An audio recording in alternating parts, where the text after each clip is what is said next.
मलिक साहब, नवाज शरीफ साहब की वापसी और कानूनी मामला तो फिर थे जिनको उन्होंने फेस करना था। वापसी से पहले भी बहुत से लोग कह रहे थे कि गिरफ्तारी अमल में आ सकती है, नहीं आएगी, जमानत पहले ले ली जाए, क्या किया जाएगा। अब यह आज जो बेल एक्सटेंड हुई, कानूनी हैसियत इसकी क्या है, आम अल्फाज में ज़रा नाज़रीन से शेयर कीजिए।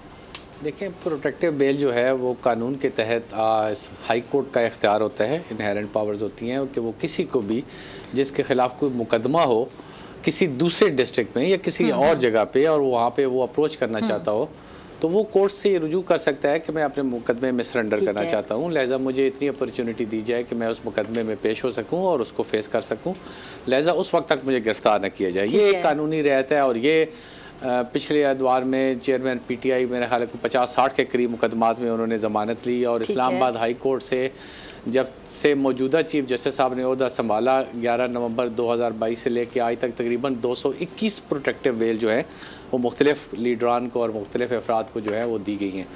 तो इसमें कोई ऐसी अनहोनी बात नहीं थी कि उनको प्रोटेक्टिव बेल मिली। ठीक है। सब्सिक्वेंटली उनकी जो अपीलें थी वो सेनेडाई अर्जेंट थी, उसमें उन्होंने एप्लीकेशन दी है कि वो एप्लीकेशनें जो हैं वो जो उनकी अपीलें हैं वो रिस्टोर की जाएँ। ठीक है। और वो केस आज समाअत हुआ। उसमें चूँकि आज पहली डेट थी तो नैब को जो इस साइड से पटिशनर के कौंसल है उन्होंने चूँकि एडवांस कापी सर्व की हुई थी, लिहाजा नैब के प्रोसिक्यूटर जनरल भी पेश हुए। ठीक है। और उन्होंने बेल जो है वो प्रोटेक्टिव बेल जो है वो एक्सटेंड करने पे एतराज़ नहीं किया। उन्होंने कहा जी को एक्सटेंड कर दे, मुझे उस पर कोई एतराज़ नहीं है।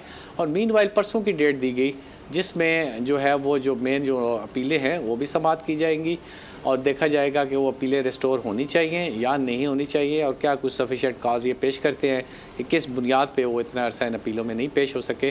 तो अब परसों अब दोबारा इसकी डेट आप पाएंगे। ठीक है।